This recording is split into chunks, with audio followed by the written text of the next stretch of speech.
Of James chapter 4. I'll read verses 1 through 10 over us.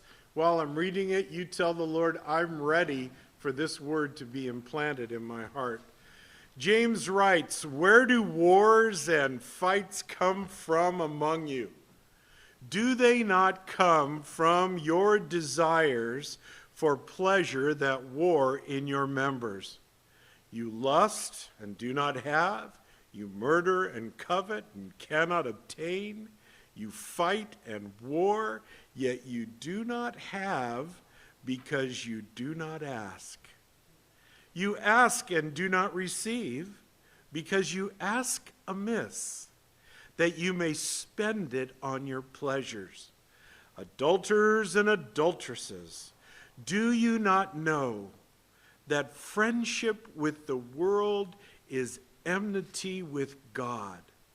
Whoever therefore wants to be a friend of the world makes himself an enemy of God. Or do you think that the scripture says in vain, the Spirit who dwells in us yearns jealously, but he gives more grace? Therefore he says, God resists the proud, but gives grace to the humble.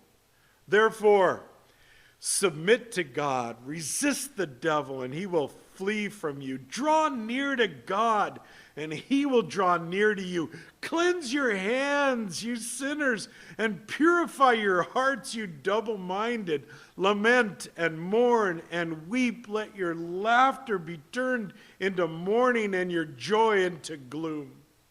Humble yourself in the sight of the Lord, and he will lift you up." Father, we are just blown away just at the dynamics of these verses, the power that we sense in our own spirits that dwells in these words. These words are alive.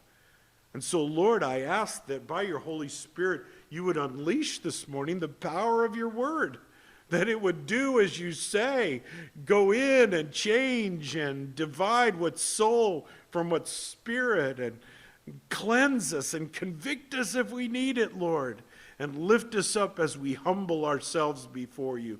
May we be known as the humble church that's lifted up by the grace of God. For it is in your precious name we pray, and everybody says, amen. You may be seated. My intentions this Sunday is to give to us the big picture. I think that the best way to approach this teaching is to basically zoom out a little bit and take what James is giving to us from the big view. You see, he is, as I see it, giving to us some very stern warnings.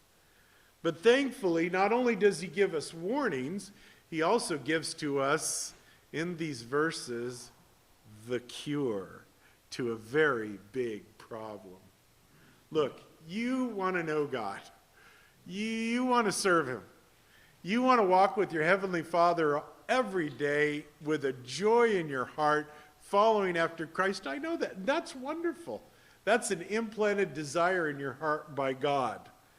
But there is a problem. But also there's a cure. And I think maybe the first question might be, what's the problem that I have that needs this big cure that James is bringing us to? That's what we're going to look at. So, stepping back, I want us to do this, and I want us to view the whole forest and not necessarily go tree by tree. And I say that because as I studied this, I thought to myself, my goodness, it seems as though practically every verse in this chapter needs its own sermon. You may have felt that while I was reading it over to you. I could talk for hours on each given verse. You know I could do that, don't you? Don't tempt me. All right, here's the problem that I want us to look at from the big picture. The problem that needs a cure is our pride. And I'm here to tell you, if you want to know what's at the root of every single sin, it's pride. Pride is our big problem. It is a self-focus.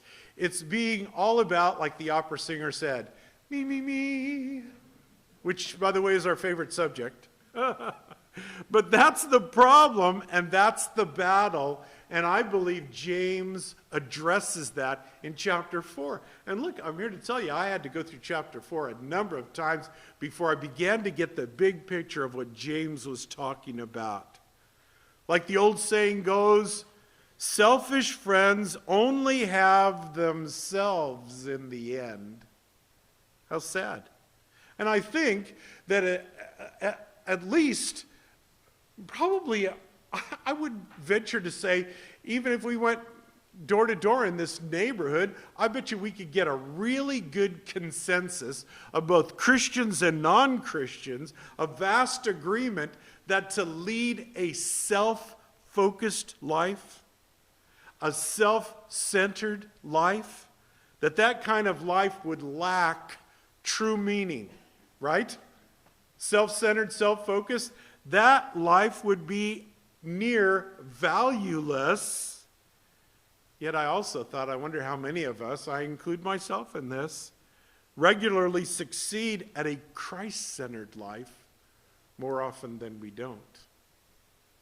Now, we can say pride and self-centered, and right away we're feeling like, yeah, that's me, that's my particular problem, but guess what? It's not your particular problem. It's everybody's problem. It is at the root of every single sin. As a matter of fact, listen to the Apostle Paul. I pulled this out of Romans chapter 7. If you're familiar with Romans 7, Paul's having a big struggle. He gets to verse 18, and he says this in Romans 7. He says, "For I know that in me, that is in my flesh, my fleshly desires, my self-focus, my pride, nothing good dwells. For to will, my want to, is present with me, but how to perform what is good, I do not find. For the good that I will to do, I do not do. But the evil that I will not to do, that I practice. Now, if I do what I will not to do, it is no longer I who do it, but sin that dwells in me." I got this internal enemy called pride and called self. Who's my biggest enemy? Have you looked in the mirror lately? To be honest with you, I'd have to say to the Apostle Paul, I know that struggle. I face that struggle. We all do, every day, all the time. Here's my paraphrase of the Apostle Paul. "It drives me nuts that even knowing the goodness of God and the wanting his goodness in my life, that I still find myself wrestling over the things that I want to do for the Lord, and I don't do them. And the things I don't want to do, those things I find myself doing freely." Who's been there? All right, let's see how James lays out the problem and how James lays out the cure. You ready? Big picture. I don't want you to miss the forest for the trees. I want you to catch the forest. Verse 1. "Where do wars and fights come from among you?" Boy, that's an interesting one, because if you look at this was written to churches. This was written to collections of Christians. This is written to the Christian home. He's not talking about the wars between nations. He's talking about interpersonal relationships. He's even talking about marriages. Where do wars and fights come from? You ever had a war with your spouse? Or a fight? Where do those things come? How does that happen? How is it that the person I love the very most in the world, my wife, my kids, the rest of the church family, where do these things come from? Now watch what he's going to do. He's going to point to self-centered living, pride, living for me, me, me. Verse 1 continues, Do they not come from your desires? That's what Paul the Apostle was saying, that thing inside of me. For pleasures that war in your members, your, me, my. You lust and do not have. You murder and covet and cannot obtain. See, a lot of people read that and they blow that off, but really what James is doing, he's taking even the smallest of pride and the smallest of self-centeredness in each one of us, and he puts this huge magnifying glass on it. Didn't Jesus teach us that if you hate in your heart another person, you have done what? You murdered him. How about this? If you lust in your own heart, Jesus says you've already committed the sin. Out of the heart comes all the problems. Sometimes the only thing that separates us from sin is opportunity. Thank God that he doesn't give us very many opportunities. Amen to that one? Thank you, Lord. Give me less opportunities to sin and more opportunities to follow you. Look at verse 2 continues. You fight and war. All right. See, he's giving the picture of people living self-centered lives. And he says what happens if you have a bunch of people, particularly in the church or in a home or wherever it would be, and they're living self-centered life, the result of it is going to be fighting. The result of it is always going to be war, because there's always that clash of everybody that you stick together. Somebody told me one time, they said, here's a picture of heaven and here's a picture of hell. The picture looks exactly the same. You have people sitting at a table, and the table is full of food, but everybody is given these really long spoons. And the people in hell are going, they can scoop, but they can never reach to feed themselves because the spoon is too long. You getting the picture, huh? But in heaven, everybody is smiling and joyful because they're scooping out with this big long spoon and they're feeding the person across the table from them. Beautiful picture, isn't it? If you're in heaven. It says you fight and war. I think that perhaps verses 1 and 2 may just be the clearest picture in all the Bible of the self-life. What does the self-life look like?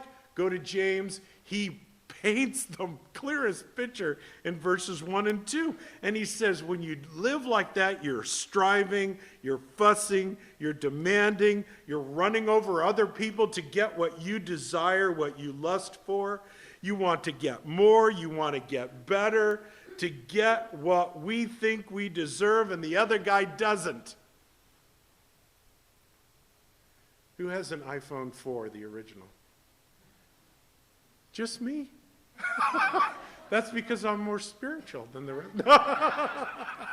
I just can't afford the 6 large, you know what I mean? But we all want that thing, and if you look on the news, people are sleeping out in the sidewalk to get the latest version, you know what I mean? Black Friday, it's not that far away. People really do murder and kill on that day, don't they? Local Walmart, somebody gets trampled to death. What is that but the self-life? I'm going to get those 99-cent pajamas. I don't know what the story is. You fight in war. The self-serving, self-devoted, stuck on self-life, guess what, is exactly what Jesus has come to set us free from. Don't ever forget that, believer. That's what Jesus came to set us free from, to unstick us from self. You've heard it, haven't you? Jesus sets us free. Sometimes we'll sing it in a worship song. Jesus sets us free. He sets the captives free. He releases captives. He gives beauty for ashes. What are those ashes made out of but self and pride and self-centeredness? You know what? We need a jailbreak. I need a jailbreak. I need Jesus to bust me free from serving myself all the time. And he's the only one that can do it. Look at verse 2 continues. Yet you do not have because you do not ask. I think it might have been Billy Graham who said one time that, or was it Mike Orlando? They're both so much alike. That in heaven, there's a picture of all these presents, unopened presents, with some with your name on them, and they're prayer requests that you never made. And there they sit, just waiting. You don't have because you don't ask. But in context here, what he is saying is he's talking about the self-life. The self-life doesn't stop and pray. I don't have time to pray. I got to get what I need. I got to get me what I need right now. I don't got time to pray. And so we run off to get our own needs met by our own means, doing what we think we need to do in order to satisfy ourselves, without seeking for and asking for God to be our satisfier. Wouldn't it be, I wonder what would happen if every time we were tempted to sin or fall into self, if we said, wait, before I do this, God, what's your alternative to satisfy me? Because I think this thing will satisfy me. It won't. That's the lie that we all swallow. If I get that thing or whatever it may be, that will truly satisfy me. Nah, it's just a bottomless pit. But if we stopped before we did that and said, God, you be my satisfier. We studied this on Wednesday evening, Psalm 90, the Song of Moses. And Moses talks about God being his satisfier through his life. These are parts of the warnings that James is laying out for us. And I look at verses 1 and 2 and I think to myself, who wants to live like that? Isn't life stressful enough? Isn't life hard enough? Verse 3, you ask and do not receive because you ask amiss that you may spend it on your pleasures. Very interesting. What does somebody pray who is all about self, but for things that please self, things that make self look good, things that lift self up? All right, hold your places there. Go to Luke chapter 18. Luke 18. This we studied Friday night at the home life group over at Marty's. Pastor Aileen was teaching on this, so I'm just totally stealing your teaching, Aileen, wherever he is. Luke 18, starting in verse 9. He, Jesus, spoke this parable, look at this, to some who trusted in themselves.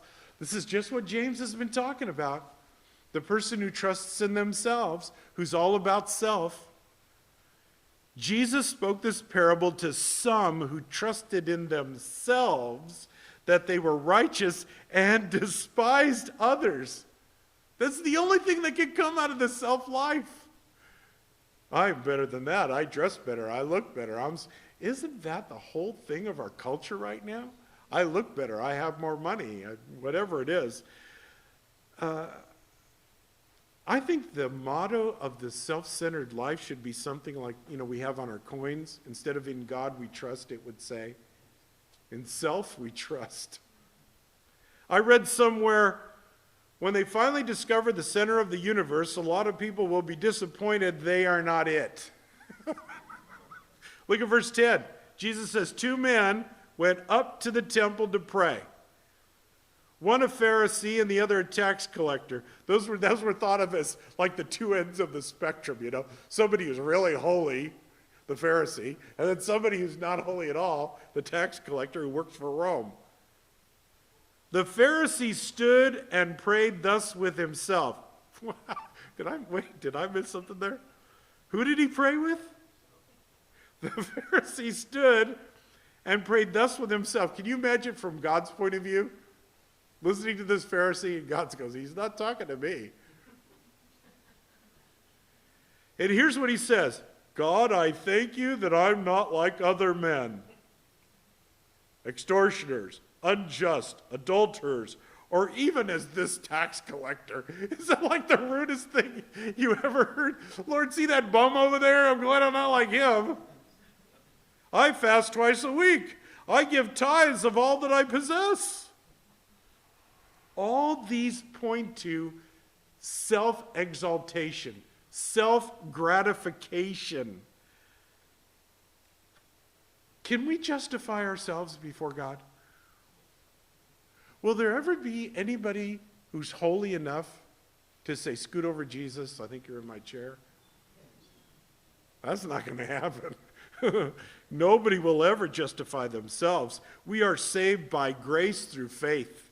Look at verse 13. The tax collector, standing afar off, would not so much as raise his eyes to heaven, but beat his breast, saying, God, be merciful to me, a sinner.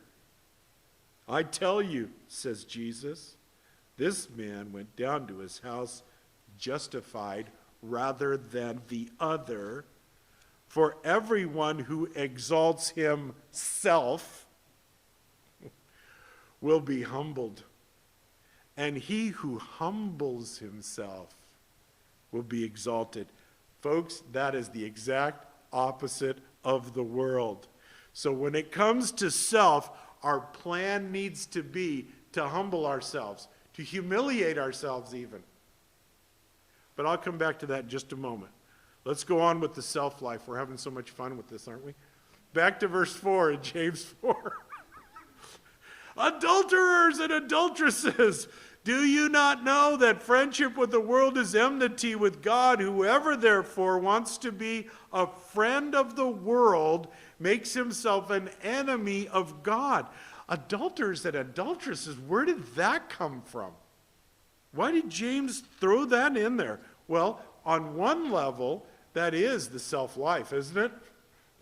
That's the epitome of self-gratification. Get what you can, where you can, how you can. But what James is referring to is unfaithfulness to who? He's talking about unfaithfulness to God. Are we sitting here today and can we say, I have pledged my life to Jesus? Have you done that? I'm yours. Didn't we sing in that song? I am forever yours. That sounds like a marriage, doesn't it? I am forever yours. You're number one in my life, Lord. I vacate the throne of my life. Just like a husband giving his life for his bride. That sounds like a marriage to me. And so James is taking these self-centered symptoms, and he's going so far as to say, understand what you're doing when you're leading the self-life. You are being unfaithful to God. Isn't that James's magnifying glass over our little sins that we take lightly?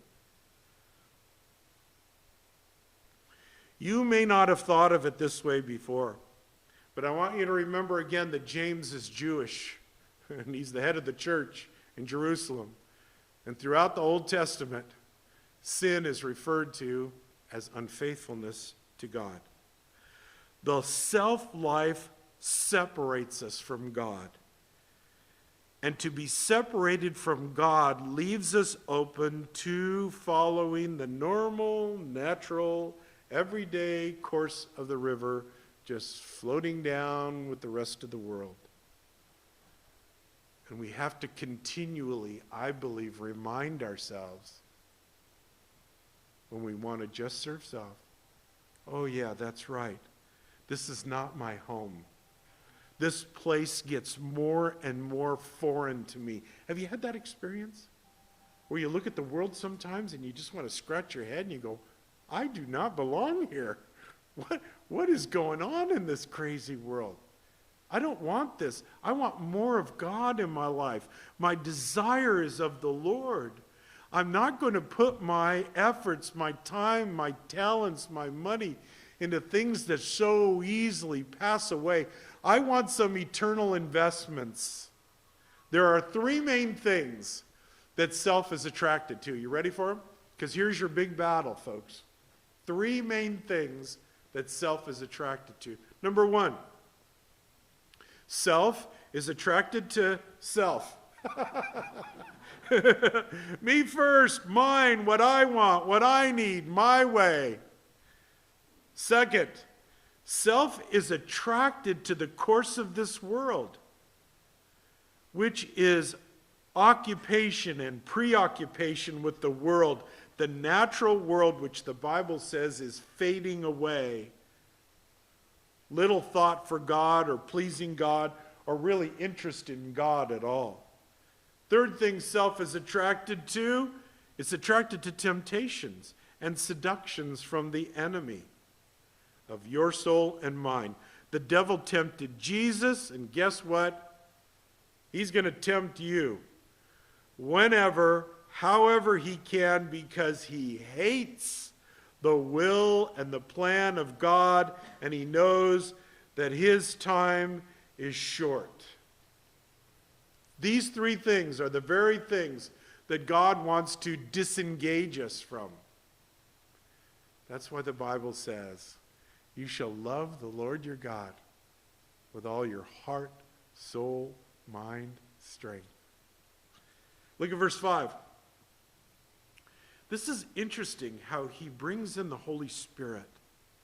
Or do you think that the scripture says in vain, the Spirit who dwells in us yearns jealously? The very Holy Spirit, the indweller of the believer, is jealous for you, not jealous of you. Right? That'd be pretty silly. The Holy Spirit saying, wow, Paul, I wish I had an iPhone 4.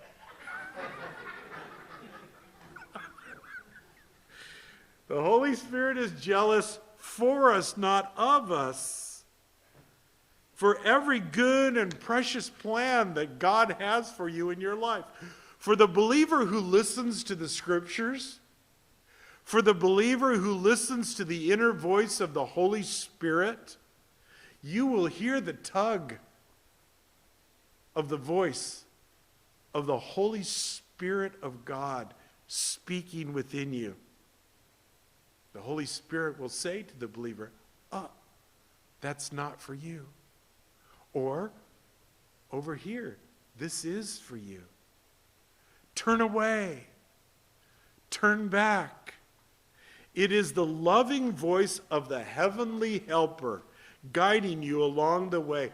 That's called the conviction of the Holy Spirit. Not the condemnation of the Holy Spirit. That doesn't belong to us. Only the conviction of the Holy Spirit. It is an inner yearning that is not your own but given to you by the indwelling Holy Spirit. An inner yearning that tells you and pulls you, draw close to God. Draw close to God. Now is the time. You've been put here for a reason.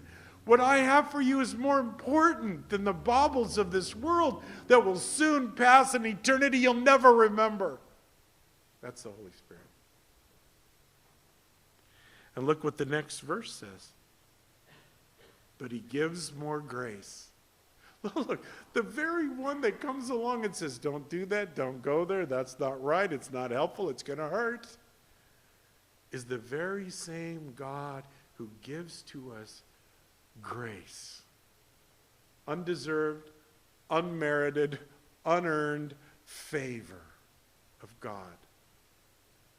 Undeserved, unearned, unmerited forgiveness. Undeserved, unmerited love, peace. All these things are available to us. God gives more grace. Have you asked for God for grace today? I'll wait. Go ahead. Lord, give us grace, please. It says he gives more grace. He already said you don't have because you don't ask. Lord, give us more grace. More grace, Lord. You see, God has enough grace for you.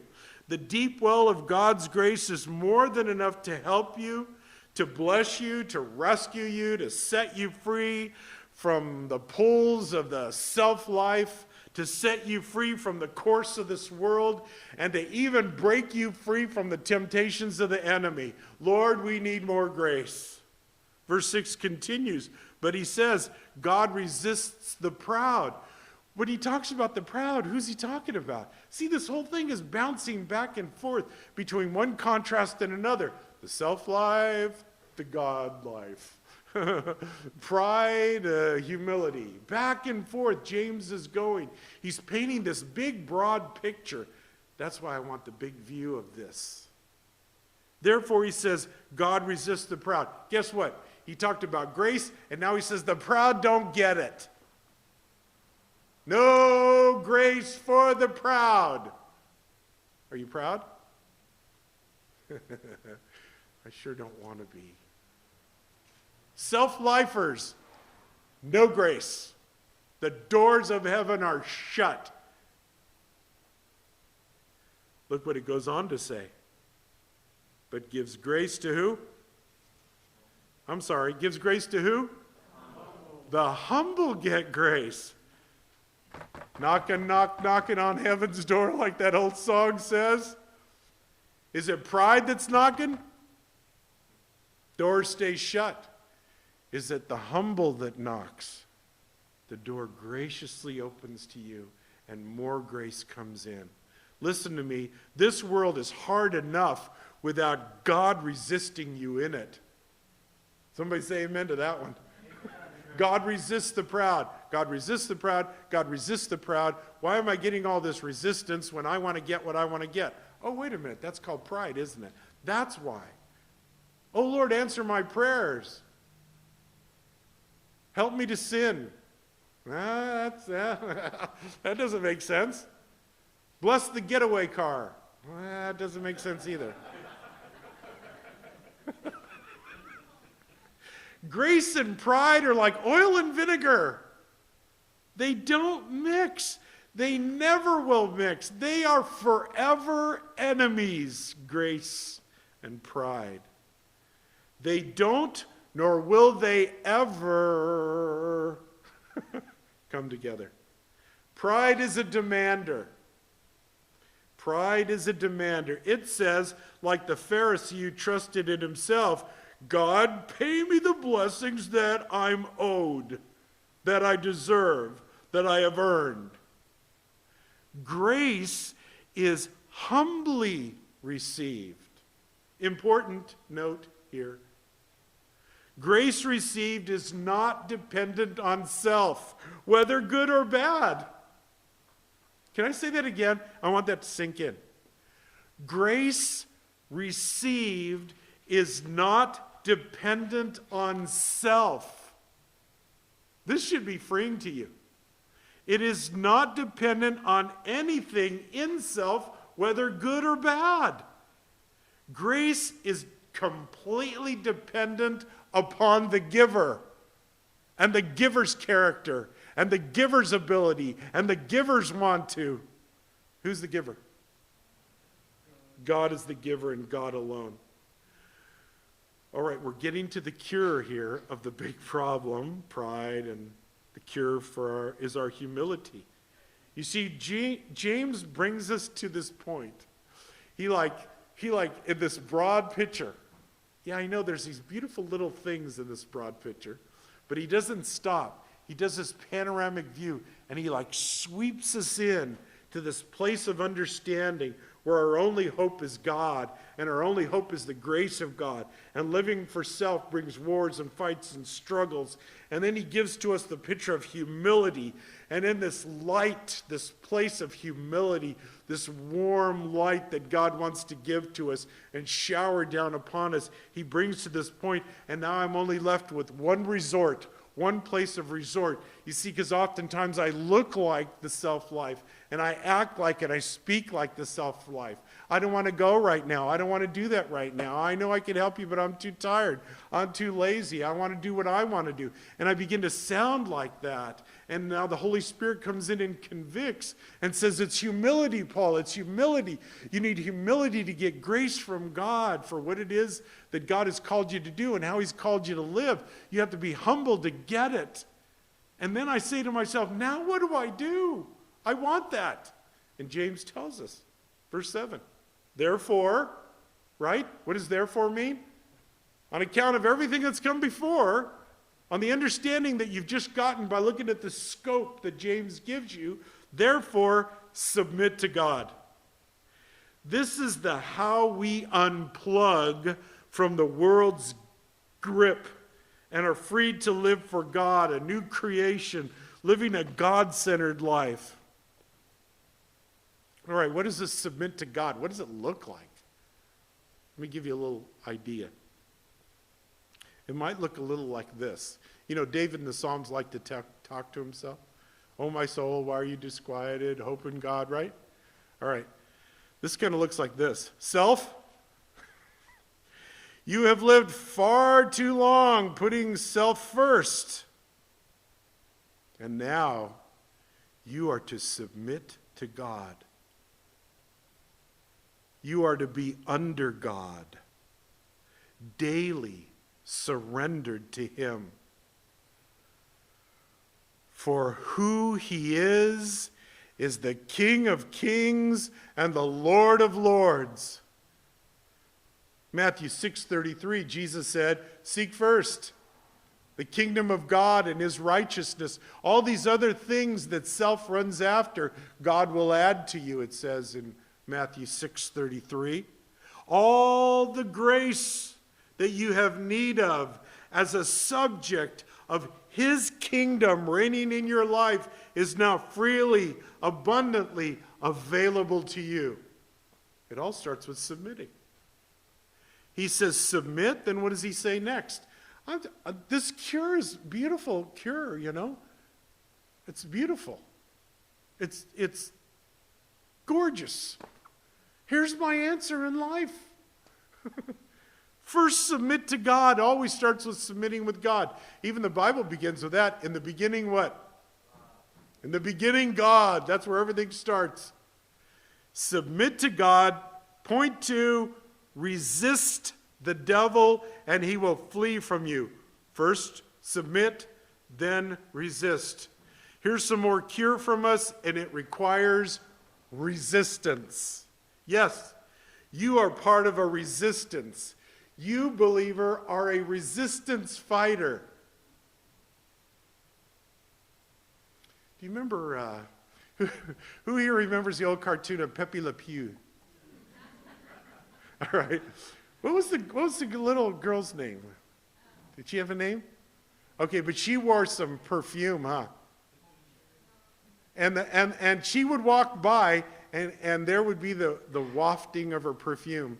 And he had no resistance to that at all, did he? He would smell that and he'd go, oh, you know, he would just float along. God forgive us, but that's us sometimes when it comes to a temptation. We're like Pepe Le Pew. And here comes the wafting of a temptation, and we don't even resist. We just put up a fight, would you? When was the last time you said, no, I'm not going to do that. I'm not going to go there. I do not belong to the kingdom of this world. I belong to the kingdom of God. And belonging to the kingdom of God and the king that I have submitted myself to, I resist. I'm a freedom fighter. Freedom from self. Resistance to temptation, which is just the normal course and flow of the world. I'm not there. I don't live there. I have a new address. Resist the devil, he'll flee from you. Where have I seen this before? Where have I seen this before in the scriptures? Wasn't Jesus tempted right after his baptism? off into the wilderness, led by the Holy Spirit, tempted for 40 days. What did he do to the enemy? Bread smells pretty good right now, doesn't it? The self-life sounds pretty good right now, doesn't it?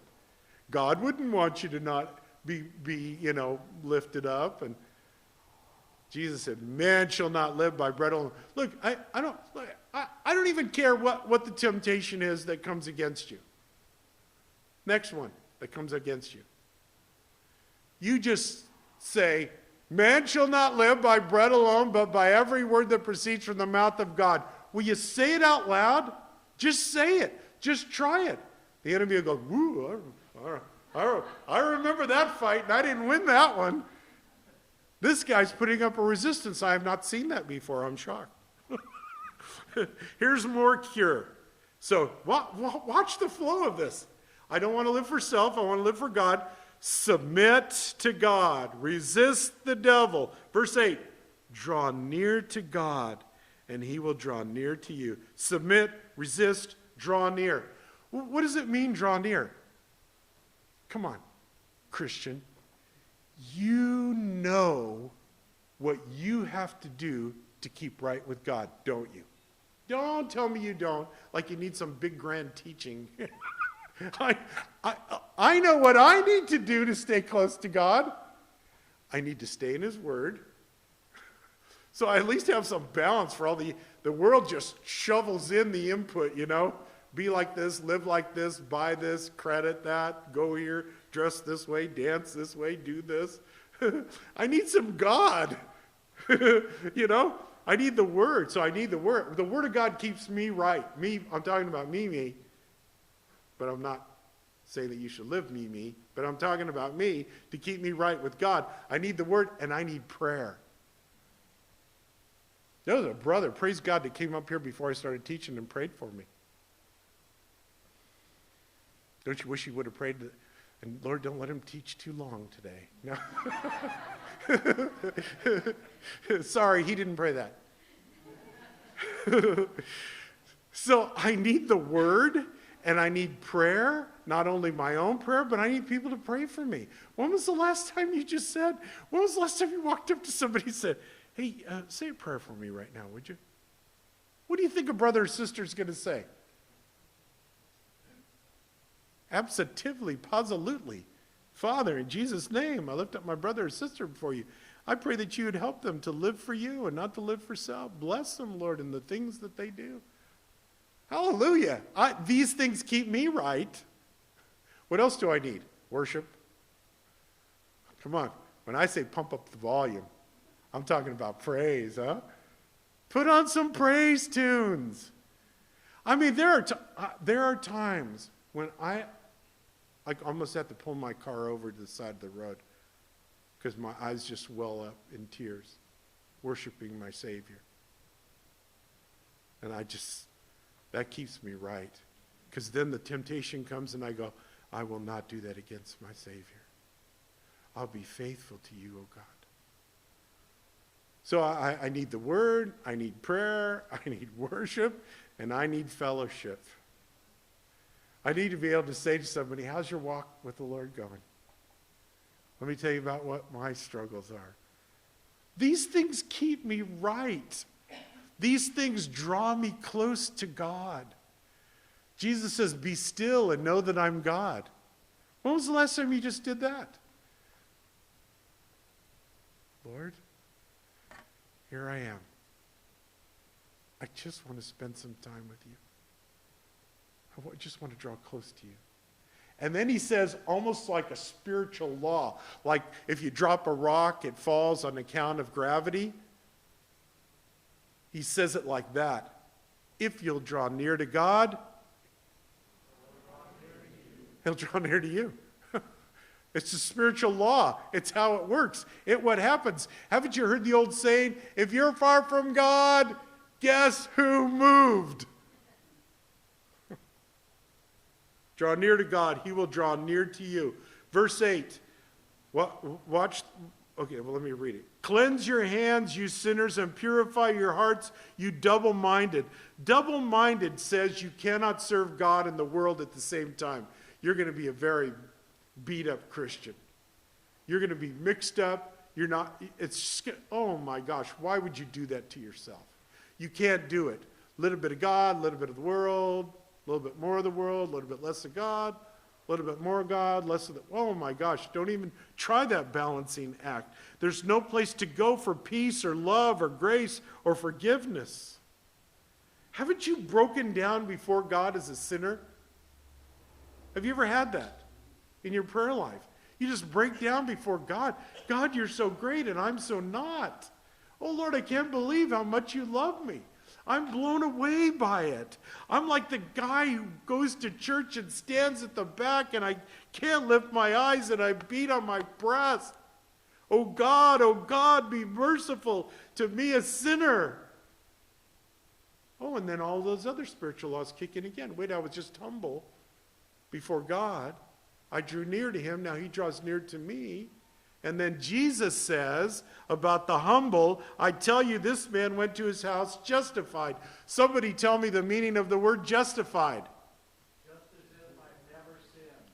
Just as if I never sinned. On account of what? Me? There's no good thing in me. I must have to rely on the giver.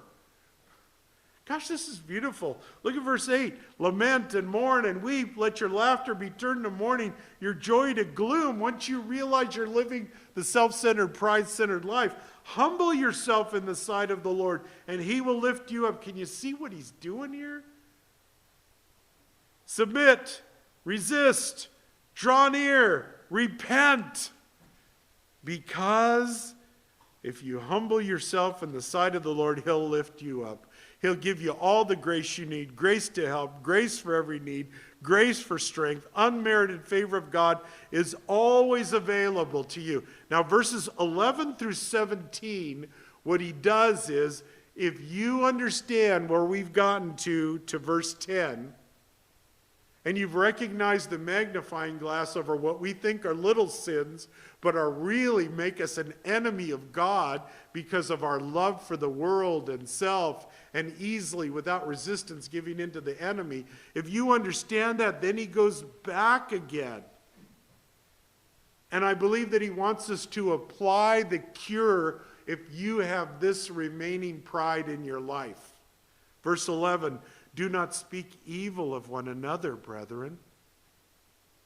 He who speaks evil of a brother and judges his brother speaks evil of the law and judges the law. But if you judge the law, you are not a doer of the law, but a judge. The humble grace receiver won't do this in verse 11. The humble grace receiver, look at verse 12. There is one lawgiver. You know what I'd like to put, if I could talk to James? I said, James, you should have put it like this. There's one lawgiver, and it ain't you. There's one lawgiver who is able to save and to destroy. Who are you to judge another? The position is filled.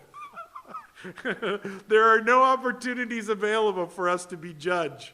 Verse 13, come now, you who say, today or tomorrow I'm going to do this, and I'm going to go to such city, and I'm going to spend a year, I'm going to buy and sell, I'm going to make a profit. Whereas you do not know what will happen tomorrow. For what is your life? It is even a vapor that appears for a little time and vanishes away. Here's the contrast. Instead, so self-life, pride life, now humility. Instead, you ought to say, if the Lord wills, we shall live and do this or that. But now you boast in your arrogance. All such boasting is evil, is self, is pride.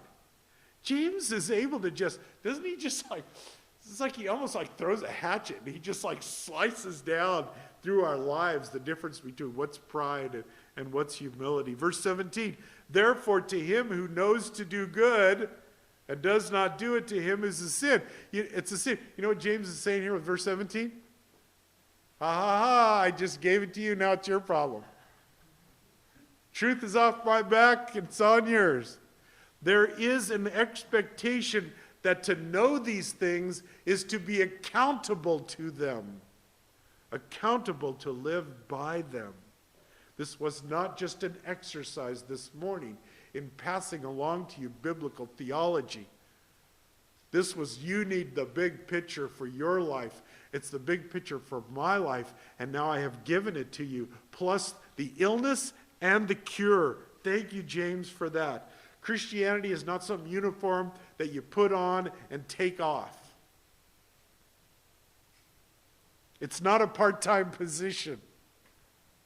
Christianity is a covenant between you and God. It is a submitted life to Jesus Christ, because Jesus says this: anyone who comes after me, let him deny himself, take up his cross, follow after me daily. Let's pray. Father, I thank you so much for this word today. James is such a powerful teacher. And I pray now, Father, that the truth of your word would settle on the hearts in this church.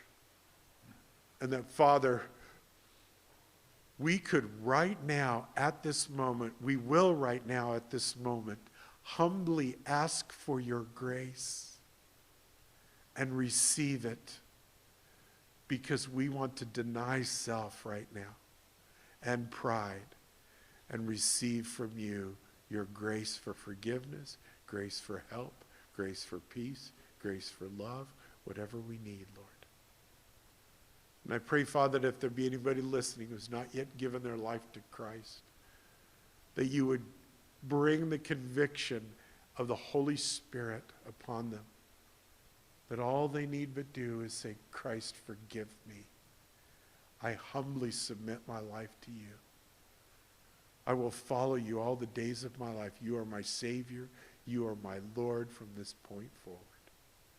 And God will receive the humble and give you grace for forgiveness. Thank you, Father, for this church family.